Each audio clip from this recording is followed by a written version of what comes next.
மறக்காம கீழே லைக் பண்ணுங்க. நீங்க இப்பதான் நம்ம சேனலுக்கே வரீங்களா அப்படியே சப்ஸ்கிரைபும் பண்ணிக்கோங்க. சரி வாங்க நம்ம டைம் மிஸ் பண்ணாம எபிக்குள்ள போகலாம். எபிக்கோட ஸ்டார்டிங்லயே நம்ம ஜிக்கு என்ன ஆகுதுன்னு தெரியல.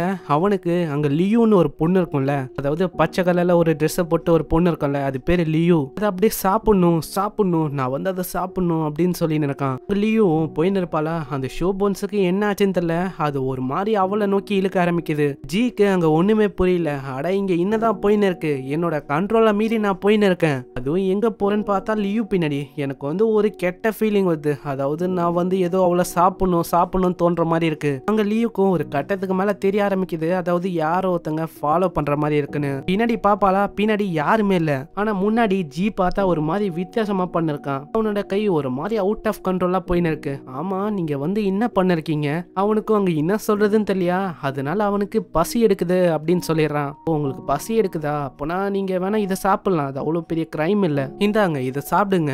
இல்ல நீ வந்து தள்ளிப்போ, ஏன்னா இது ஒரு கிரைமா மாறிடும். என்ன சொல்றீங்க, கிரைமா? அது அவ்வளவு பெரிய கிரைமாலாம் இருக்காது. ஆனா அதுக்குள்ளேயே ஜி வந்து தள்ளி போக ஆரம்பிக்கிறான். ஆமா தாங்குவாக்கு நான் வெறுமா ஸ்வீட்டை தான் கொடுக்க போனேன், அதுக்கே ஓடி போயிட்டான். இந்த சைடு ஜியாலையும் ஒரு மாதிரி கண்ட்ரோலே பண்ண முடியல. அவனுக்கு ஏதோ ஒண்ணு தோணினே இருக்கு, அதாவது லியூவை அப்படியே உயிரோட சாப்பிடணும், நான் வந்து ஸ்ட்ராங் ஆகணும் அப்படின்னு. அங்க திரும்பவும் ஷோ போன்ஸும் அட்ராக்ட் ஆக ஆரம்பிக்குதா. அவனோட கையே ஒரு மாதிரி அவுட் ஆஃப் கண்ட்ரோல் ஆகி திரும்பவும் அவன் போக ஆரம்பிக்கிறான். ஆனா போகும்போது அங்க தெரியாதனமா யாரு மேலேயும் மோதுறான். யாராதுன்னு பார்த்தா தளபதி. மோதுனது ஒண்டி இல்லாம அவரோட செஸ்ட போட்டு அமைக்க விட்டுறான் ஆளு. ஆமா இப்போ என்ன பண்ணிருக்க நீ, அது ஒன்னும் இல்ல, நீங்க நினைக்கிற மாதிரி எல்லாம் ஒன்னும் இல்ல, நான் உங்களை கட்டி பிடிக்கணும்னு இருந்தேன். அங்க இதனாலே ஒரு மாதிரி கட்டி போச்சு, ஒரு மாதிரி பண்ணிருக்கானா. அத லியூ பாத்துறா. ஏய் நீ நினைக்கிற மாதிரி எல்லாம் ஒன்னும் இல்ல, இவனுக்கு என்ன ஆச்சுன்னு தெரியல, அவன் தான் ஒரு மாதிரி பண்ணிருக்கான். இல்ல நான் தான் உங்க ரெண்டு பேருக்கு இடையில வந்துட்டேன்னு நினைக்கிறேன், நான் இங்க இருந்து போயிடுறேன். இதுக்கப்புறம் ஜி அவங்க எழுந்துக்கிறானா. அவன் வாயில பார்த்தா ஏதோ ஒரு லாக்கெட் இருக்கு, இது மேல நல்லாவே ஸ்மெல் அடிக்குதா. சோ அதனாலதான் உங்களை கட்டி போச்சு மோது பார்த்துன்னு இருந்தேன், வேற ஒன்னும் இல்ல. அட நீ என்ன எவ்வளவு போவடா இருக்க அப்படின்னு சொல்லி மூஞ்சிலே ஒன்னு அச்சுறாரு. இதுக்கப்புறம் அவன் எழுந்து பாக்குறானா, அவன் முன்னாடி தளபதி இருக்காரு. அங்க தளபதியும் சொல்றாரு, அதாவது நீ வந்து ரொம்ப வியர்டா ஆக்ட் பண்ணியா, அதனாலதான் நான் லியூ கிட்ட கேட்டேன், அதுவும் சடனா ஒரு மாதிரி நீ வியர்டா ஆக்ட் பண்ண ஆரம்பிச்சியா, சோ அதனாலயே உன்னை இங்க கொண்டு வந்தேன். ஆனா அவன் கையில ஏதோ ஒண்ணு பச்சையா இருக்கா, அத அவனோட ஷோ போன்ஸ் கிட்ட கொண்டு போகும்போது ஏதோ ஒண்ணு அப்சர்வ் ஆகுற மாதிரி புரியுது. அப்புறம் தான் ஜிகே புரியுது, அதாவது இதுல இருந்து தான் பவர் வந்து அட்ராக்ட் ஆகி கன்சியூம் ஆகுதுன்னு. இதுக்கு முன்னாடி இந்த பச்சையா இருக்கிற இந்த பொருள் இது வந்து லியூ கிட்ட இருந்தது, அதனாலதான் அவகிட்ட போகணும்னு இதை சொல்லியிருக்க போல.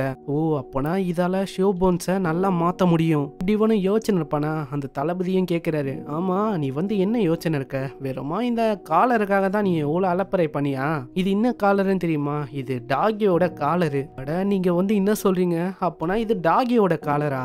ஆமா மிஸ் லீயோட தாங்குவா அந்த நாய்க்குட்டியோட காலர் தான் இது. அப்போனா இது ஒரு நாயோட காலரா என்ன.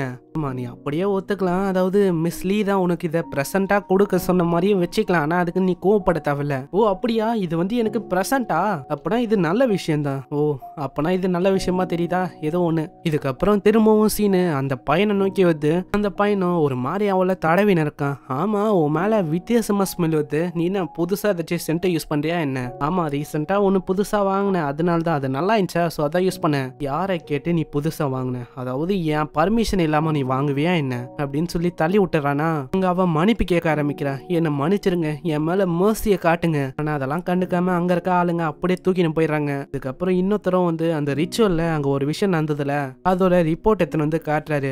பரவாயில்லையே ஜி ரொம்ப இன்ட்ரெஸ்டிங்கா இருக்கான். இதுக்கப்புறம் ஜியை காட்டுறாங்க, அவன் இன்னமும் அந்த நாய் காலரியே பார்த்துன்னு இருக்கான். என்ன ஆச்சு இப்போ வந்து இது ஒரு மாதிரி அட்ராக்டே ஆக மாட்டுது, இதுல இருக்க பவர் என்ன போயிச்சா என்ன, இல்லனா ட்ரெயின் ஆயிடுச்சா இதனால. அவனுக்கு அங்க ஒண்ணுமே புரியல. அப்படியே அவன் யோசிச்சுதான் பார்த்துன்னு இருக்கான், ஏன்னா இன்னமும் எனக்கு டாகிஸோட காலர் வந்து தேவைப்படும் நினைக்கிறேன். ஆனா அதுக்குள்ள அந்த தளபதிக்காரரும் அங்க வந்துடுறாரு. ஆமா நீங்க வந்து இங்க என்ன பண்றீங்க, அதாவது உங்களோட பர்பஸ் இங்க என்னது, அதாவது மிஸ் லீய நான் வந்து ப்ரொடெக்ட் பண்றது, அதுதான் வேலையே. நீங்க இப்போ சும்மா குடிச்சுன்னு இருக்கீங்க. ஆனா அதுக்குள்ள சைட்ல லியூவும் அங்க பேசினே வந்துன்னு இருக்காங்க. இதுக்கு முன்னாடி ஒரு விஷயம் நடந்தது, அதை நீங்க பார்த்துருக்கணுமே, எனக்கு ஒரு மாதிரி சிரிப்பாயிடுச்சு. இதையும் அவங்க பேசினே வராங்களா, இதையும் அந்த தளபதி ஒரு மாதிரி பார்த்துன்னு இருக்காரு.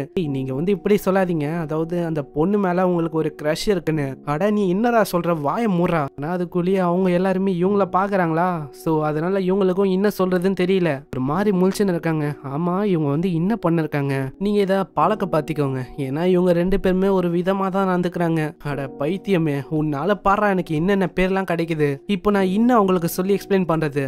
அட எனக்கு தெரியுது உங்களுக்கு வந்து அவன் மேல ஒரு க்ரஷ் இருக்குன்னு, நீ வந்து இன்னமும் பைத்தியக்காரத்தனமா பேசாத, அவ வந்து என்னோட பெஸ்ட் ஃப்ரெண்டோட ஒய்ஃப். அப்போனா நீங்க என்ன காரியம் பண்றீங்க, அதாவது உங்களோட பெஸ்ட் ஃப்ரெண்டோட ஒய்ஃபையே நீங்க க்ரஷ்ஷா வச்சிருக்கீங்களா, அதாவது அந்த பொண்ணு மேல இன்னமும் உங்களுக்கு லவ் இருக்கு. அது வந்து உனக்கு புரியாதுடா, அவளுக்கும் என்னோட பெஸ்ட் ஃப்ரெண்டுக்கும் கொஞ்சம் வருஷத்துக்கு முன்னாடி என்கேஜ்மெண்ட் ஆச்சு. ஆனா என்னோட பெஸ்ட் ஃப்ரெண்டு ஏதோ ஒரு வார்ல இறந்து போயிட்டான். அதுக்கப்புறம் அவ தனிமையில எங்கேயோ ஒர்க் பண்ண ஆரம்பிச்சா. அவளையும் லியோவையும் ப்ரொடெக்ட் பண்ணணும்னு நான் வந்து இங்க வந்தேன். அப்போனா எனக்கு புரியுது, அதாவது உங்களுக்கு 40 வயசு ஆகுது, அவளுக்கு 25 வயசு ஆகுது, நீங்க ரெண்டு பேரும் லவ் பண்றீங்க அதுதானே.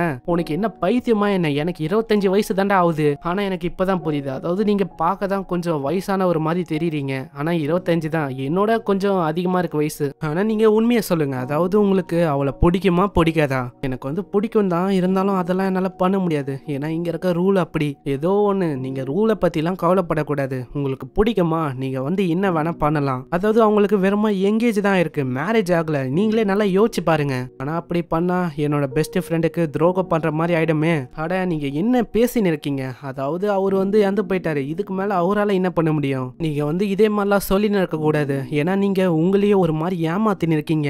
அதனால நீங்க என்னதான் பண்ண போறீங்க, அதை வந்து பண்ணோம்னா நீங்க டக்குன்னு பண்ணுங்க, நான் வந்து போறேன். அவரும் ஒரு மாதிரி ரொம்ப குடிக்க ஆரம்பிக்கிறாரு. குடிச்சுக்கின்னு நம்ம லியோ பத்தி தான் யோசனை இருக்காரு, என்னால திரும்பவும் ஒன்னா சேர முடியுமா, என்னால சேர முடியாதா, இப்படி ஒரு யோசிக்கிறதோட இங்கேயே இந்த எபிசோட முடியுது. இந்த எபிசோடு இது வந்து உங்களுக்கு பிடிச்சிருக்கும்னு நினைக்கிறேன். பிடிச்சிருந்தா மறக்காம கீழே லைக் பண்றீங்க, அப்படி நீங்க சப்ஸ்கிரைப் பண்ணலையா சப்ஸ்கிரைப் பண்ணிக்கோங்க. இந்த எபிசோடு கொஞ்சம் லவ் பெஸ்டா போயிருக்கனால கொஞ்சம் போர் வச்சிருக்கலாம், ஆனா போக போக இன்னமும் எபிசோட் வேற லெவல்ல இருக்கும். அதாவது யாரோ ஒரு பர்சனை காட்டாங்களே, அவனை பத்தி எதுவும் ரிவீல் பண்ணல, போக போக நானும் அதே மாதிரி ரிவீல் பண்றேன். இந்த வீடியோவை இங்கே முடிச்சனால நானும் இந்த வீடியோவை இங்கே முடிச்சுக்கிறேன். உங்களை நெக்ஸ்ட் எபிசோட்ல சந்திக்கிறேன். தேங்க்யூ ஃபார் வாட்சிங். சைனரா.